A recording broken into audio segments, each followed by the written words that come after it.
Hello and welcome to Why Change.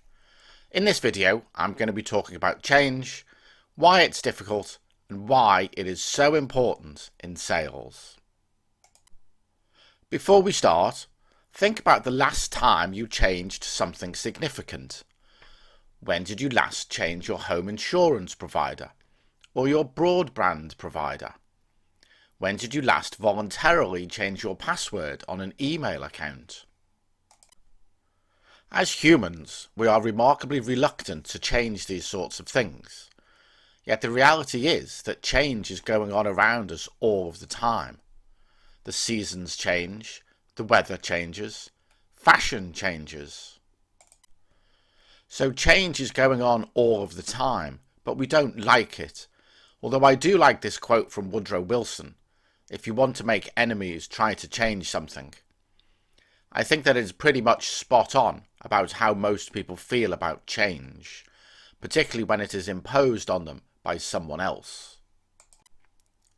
So, why is change difficult? We often think about change as a discrete or single event, although the reality is quite different. Behavioural change occurs gradually over time. You can think of changing your behaviour as a self-engineering challenge, and there are few challenges that are as difficult. So why is that? Number one, we are motivated to change by negative emotions. While it's understandable to think that strongly felt negative emotions like regret, shame, fear and guilt make us want to change, the reality is that the opposite is true. Negative emotions may trigger us to think about everything we are not doing or feel like we are doing wrong, but they are not great for making things stick.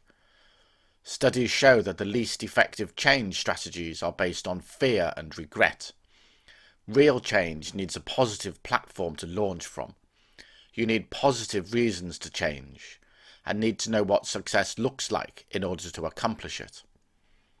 Number two, we try to change too much.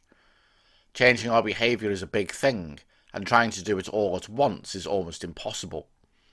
We have to make small changes over a long time if we want to be successful. Rather than trying to go to the gym every night of the week, try to go one night per week for 2 months, then add a second night for a few months. 3. All or nothing thinking. We start by thinking that we need to make the change, and that if we fail, it is because we cannot do it. All or nothing thinking traps us into no-win situations, because the chances of maintaining major behavioural changes are not great. Just because we missed 1 week in the gym, we are not a failure and we should not give up. 4. We neglect the knowledge that we need. If we need to do a job, we need the right tools to do it. To make a change, we need to know how to go about doing it. We need a workout plan with targets. We need the knowledge of how our body might change and how long it will take. We also need the tools to help, such as a diary or a personal trainer. 5. We try to change too much. Trying to change too much places unrealistic demands on our body and our brain to manage all of the change.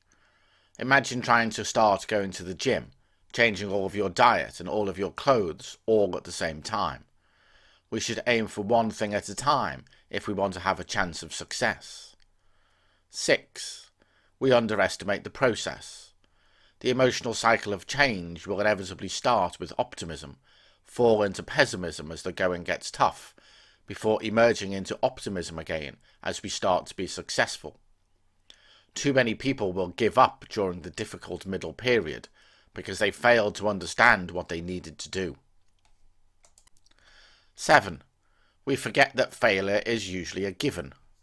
McKinsey reports that 70% of change initiatives never reach their stated goals. This means that most change initiatives fail. If a company with lots of resources can fail, so can we. Just because we fail once, it is not a reason to give up. If we can keep going, we have more of a chance of succeeding. 8. We do not make a commitment. We need to set a target and know what we want to accomplish and why. Setting out to get fitter is not a commitment. we need to commit to being able to run a certain distance in a certain time by a certain date. We also need a specific reason for the change. For example, getting fitter is a vague reason for going running. Being fit enough to be a good coach for your child's sports team is a specific reason. When we try to change, we go through a whole range of emotions. We generally start with great optimism, although many would argue that this is uninformed optimism. We have no idea how hard this is going to be. As we try to change, we start to realise that the process is hard, and we start to get a bit pessimistic about it. We know just how hard it is, and so this is informed pessimism.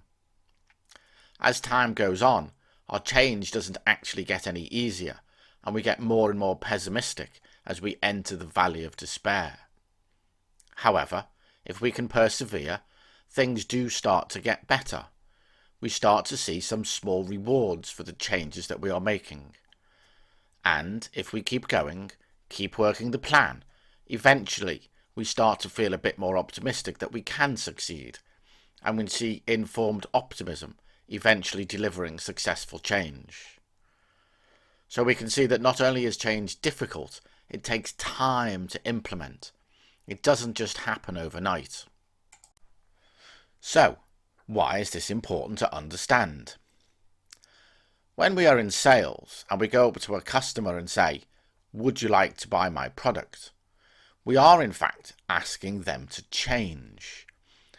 They've been running their business perfectly well without the product, so they don't see any reason to buy it because they don't want to change. They see all of those issues around change and decide, no, that's too risky, I don't want any of that. Studies have shown that more opportunities are lost to no decision than to a competitor. In other words, a customer chooses to do nothing rather than to do something. The reason that this happens is that the customers do not understand the reason to change or see what positive things can come from changing. Equally, if they don't understand the downside of not changing, then they may choose to do nothing. If we look at the buying cycle, we can see why this is so important. About 50% of your potential customers are perfectly happy with where they are. They see no reason to change, and therefore no reason to buy anything new. They are in the status quo position, and there is next to no chance of them buying anything from you. Over time, things may not be as perfect as they might be, and eventually they enter the window of dissatisfaction. Again, a huge number of customers are here, up to 40% of them, and they are not quite happy with things, but haven't made the decision to do anything about it. If you can connect with them, explain how you can help them, then you have a great chance, a 75% chance of selling to them. Once things get so bad that the customer decides to do something about it, they start searching for alternatives. Now they know they have to do something, so they start trawling the internet looking for possible solutions.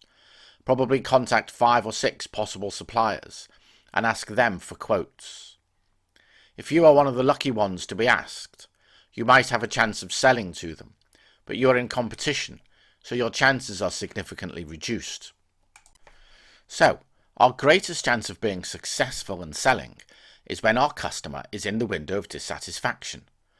But of course, the chances of turning up just at the right time are quite low. No one really advertises that they are unhappy. We may get lucky a few times, but not enough to be successful. However, what if we were able to persuade our potential customer to enter the window of dissatisfaction?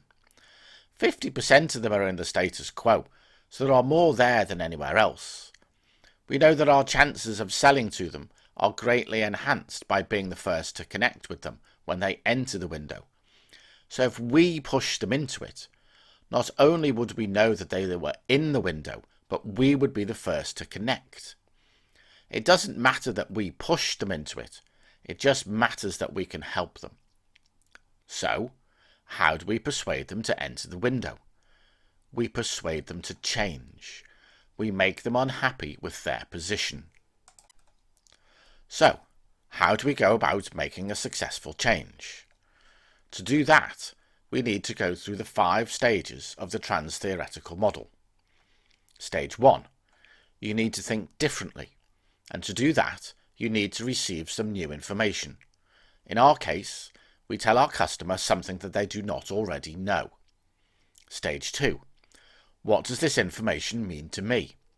How is it going to affect my life or my business? Am I going to be better off? Will I be worse off if I do nothing? If I don't understand the impact on my life, then I have no motivation to do anything. Stage 3. What do I need to do? How can I implement this change? Stage 4. I am doing these things, adjusting my life or my business and starting to see results.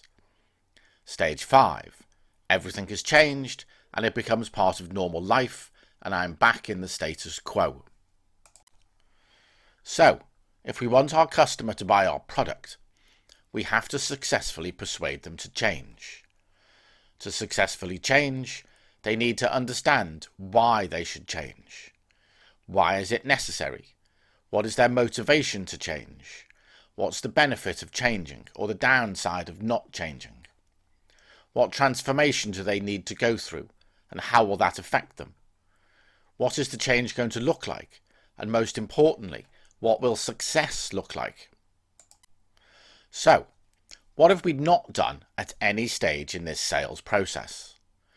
We have not talked about our product. The reason that we have not talked about our product is that it is essentially just a means to an end. It is how we enable the change.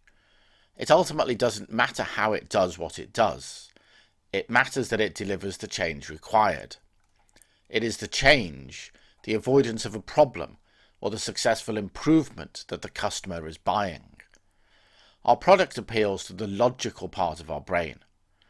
Everything else that we have talked about appeals to the emotional side of our brain, and it is the emotional side that decides to change, not the logical part.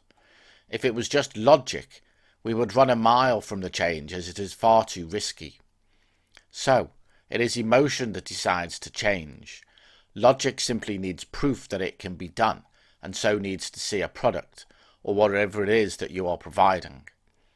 So, we don't need to talk about our product until the customer has made the emotional decision to change. If you lead with your product, you're going to be unsuccessful. Lead with change, appeal to emotions, and you have a much better chance. Thanks for listening. If you would like to know more about this, or how we can help you to be more successful in selling, please get in touch.